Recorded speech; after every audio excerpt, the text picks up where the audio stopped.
G'day mates, welcome back to my YouTube channel. In today's video we got a lot to cover about FNCS today. We had round 3 for all the major regions. We have round 4 tomorrow, the final round 4, the last chance for teams to either automatically qualify to the grand final or have their chance to get more series points to make semis.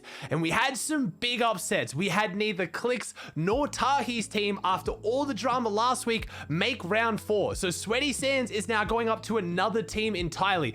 But does that mean Clix and Tahi are still going to make it into semifinals, into the heats? I'll cover how that works later. I wanted to start off the video though talking about Mongraal. Mongraal, Mitro, and Milan did not qualify for round 4. They do not make semifinals and heats, and I want to talk about Mongraal's response to this, because honestly, I already had so much respect for Mongraal, but after the statement and how he handled not qualifying, I have the most respect I could possibly have for Mongraal, and it makes me so excited for his future as a Fortnite player because of how he handled this. So let's just jump straight into talking about what did Mongraal say and why am I so impressed.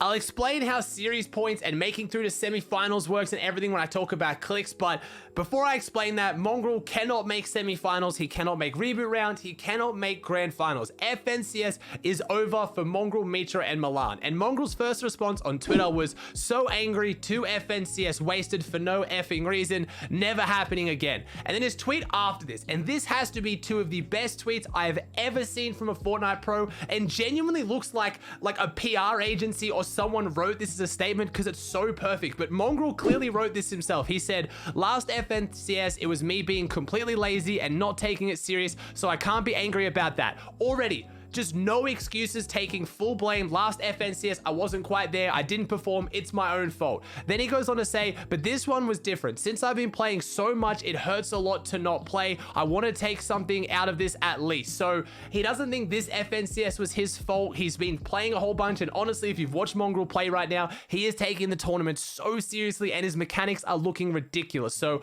a lot of people have kind of shifted that blame towards thinking maybe it's his teammates, maybe it's Mitro, maybe it's Milan. Will we see Mongraal and Mitro finally split?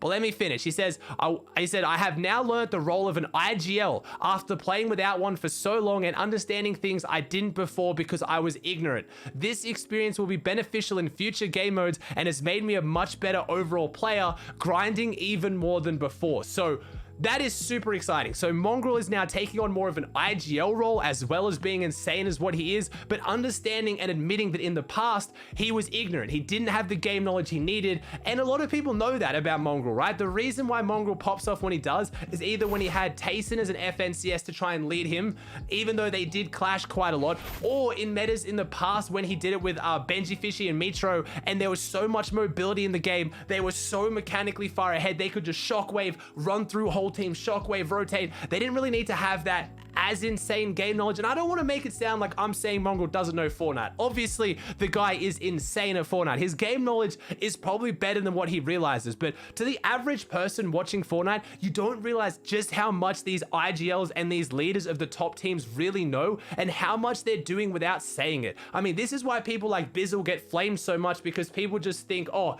he can't do insane 1v1 high ground retakes and win wages. He's useless. They should drop him from the team. It's the other things you don't see going on about their early game decision making. What are their surge routes? How do they play their mid game? How do they position for the worst possible zones? How do they figure out their rotations? All those kind of things is what the IGLs do, and Mongraal's now saying that he's been lacking that in the past. He's starting to develop it more, but he's going to develop it even more in the future. Like next FNCS, if Mongraal's serious about teaching himself and learning to be a better IGL, as well as the mechanics he has from years and years of grinding, he is going to be absolutely terrifying.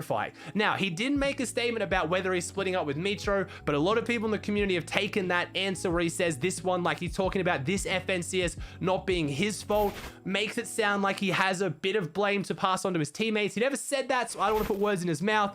That's just how it kind of comes across at times, but a lot of people are quite excited. Some people want to see Mongraal and Mitro split. Mongraal and Hen playing at NAE's DreamHack absolutely dominated. They were playing so fantastically, and people already raised the question, is Mitro making maybe the issue. And I don't know. I want to see Mitro come out and maybe make a statement about whether he's motivated to keep grinding in the future. Maybe Mitro is just over it, and I wouldn't blame him. He's been around since day one. Remember, Mitro was old enough to compete back in the early skirmish days when people like Mongraal and Benji Fishy couldn't. He's been competing for the longest time. I would not be surprised if he's just a little bit over it. So we'll wait to see what happens with Mongraal Mitro. Will they play with Milan? Will they split? But either way, the future is looking really, really bright for Mongraal. Moving on to NA East, there were some big upsets. Most notably, Clix, Bizzle, and Bugha will not be qualifying and will not be playing in round 4 of this week. The first time so far this FNCS they haven't made round 4. They started off a little bit rough. 7-Elim 11th, not too bad, but then a 0-Elim 27th and a 0-Elim 30th really put them behind. They brought it back with a 5-Elim 3rd, then fell off again, 0-Elim 12th, 5-Elim 5th, 3-Elim 22nd. Everything was looking really bad, and in the last 2 games, they brought it back huge. They got an 8-Elim 3rd and an 11-Elim 2nd, and everyone, myself included, doing a viewing party, thought it would be enough and thought it would hold, and it was just off. They were 1 elimination, 2 points away from getting 33rd. So they managed to come in at 36 on 117 points. You had Zypher, Eclipse, and Lazard just miss out as well. Posic and Yomzo's team just miss out. And then it was Demonic's team that just took out the spot. And unfortunately for them, it was 2 teams that won the final games that jumped them up just ahead of them to take it out. There was a 1v1 at the very end, or a 3v3 between Clix, Bizzle, and Bugha against Creo, XMB, and Bully. And unfortunately, Bugha's team lost that. If they'd won that, they would be through. Gabe Tahi and Sprite had a little bit worse of a round 3. They were way down in 58th, but this now means Sweaty Sands is uncontested. Now, I know what you're gonna ask. Aussie, they didn't make it. Oh my god, they didn't make semis. They can't make finals. It's fine. Clix, Bizzle, Bugha, Gabe, Tahi, and Sprite, both of them though have more than enough series points to make it through into the semi-finals, which is the heat. So again, I'm not going to explain the whole format. If you want that, I'll link a video in the description down below of me already explaining it. But basically, they are going to be in the top 99 most consistent teams that didn't make top 3 in each of the weeks. So they're going into one of 3 heats. Now that means there's a 1 in 3 chance though that we're going to see Clix versus Tahi on spawn at Sweaty Sands in the semi-finals, and that's what scares me.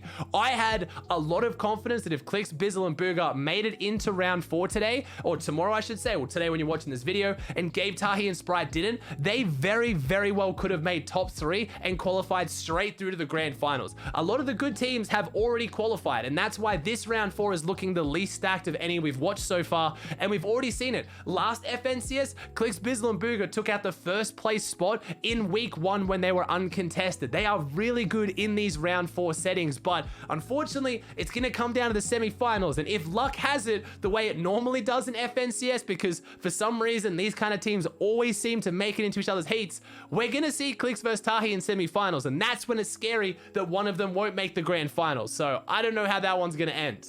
We had some other very notable finishes in NA East and some very surprising ones as well. We had Nosh, Nut, and Chucky taking out the top spot on 205 points, 8 games played with 4 wins in a round 3 of FNCS. That is super, super impressive. We also managed to have Furious, Blake, and Illis really perform for the first time we've seen them all together in a set lobby. They got 5th place overall. We had Mikey, Okus, and Ron show up big. So we've got some big names in there. If I had to pick a couple of teams to win from tomorrow, like I said, this is actually the least stacked round 4 we've seen. If I had to pick maybe one team to win it all, I'm probably looking at actually Aspect, Kaz, or Who Fishy maybe out of Kami Split. I have high hopes for them with a really good drop spot. Other than that, it's hard to pick. We've got some big teams in there like XMB, Creo, and Bully, but we haven't seen them much in round 4 in really big stack lobbies. Joji, Calc, and Osp I think is also an underrated pick for this one, but this is definitely by far the hardest round 4 to pick who's going to win, and I think we could see a wild card make it all the way through to grand finals if they can pull out a top 3. Maybe our French-Canadian team, Nobu Beef, Lupian, and Nick FN, they were so close last week. They did really well in week 1 as well, so I honestly do not know how to pick NA East. Swinging back over EU, we had some really interesting placements, including Amplify, Matzo, and Benji Fishy coming in third. I know what you're thinking, Aussie, that's not that interesting. They do it all the time, and it's not. It's interesting for one point. They've changed up their team dynamic. It looks like Benji Fishy is taking over a tarping role in endgame. He's kind of going between Tarper to Fragger and taking over, which is kind of interesting to see because Benji Fishy has been performing so well on this team, and specifically talked about when playing with Amplify and Matzo, why he was so happy to find them, because he could finally focus on fragging and didn't need to play kind of a co-IGL role. But it looks like endgame, he's leading them fantastically. A lot of people pointing out just how good they look now with this dynamic swap, so maybe they could potentially get their top 3 tomorrow and go straight through to grand finals.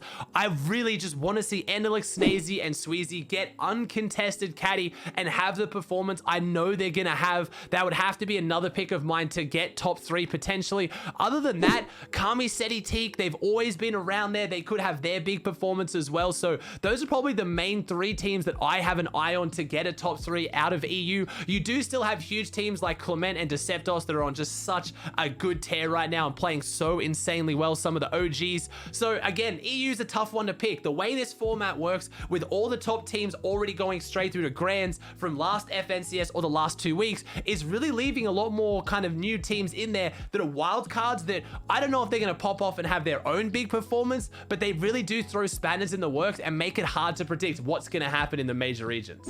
We have what might be our final update on our flopper fish strategy team, Cray. They made a tweet saying in last game, Epic nerfed Small Fry like on Arena. We are waiting for heats now. So I talked about this in yesterday's video. It looks like Epic did want to get rid of the Cray fishing strategy, and I think it's here. The nerf to Small Fry has gone into competitive. So what they did was they reduced the amount of small fries that you can fish up from non-fishing holes, which is pretty much the main reason why the Cray fishing strat works.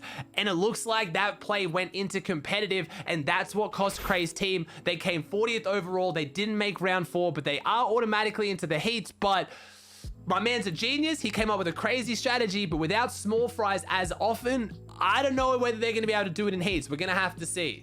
I want to finish the video on more of a positive note as well. We had Epic Games listen to the community yet again like they've been doing recently, and they took the Firebow out of competitive during Wild Week. And I love to see this. It also gives me a lot of hope that in the future Wild Weeks, they'll give more of a thought about how it's going to affect competitive and try to keep it out of competitive, because, I mean, the last few days were ridiculous. I get it, Wild Weeks, it's fun. I talked about it yesterday. Just keep it out of competitive, but props to Epic. They turned around, they took the Firebow out. Yes, it's frustrating that it was in for a few rounds of FNCS and it was still in for EU, but it did get taken out for NAE, so at least gives me confidence that the next few weeks maybe won't be so bad. Alright guys, that does it for today's video. I hope you enjoyed. If you did, please chuck a like on it. Let me know in the comment section down below your thoughts on anything I've talked about so far. If you haven't already, please subscribe to the channel. It would mean the world to me. Thank you so much for watching, and I'll see you in the next one.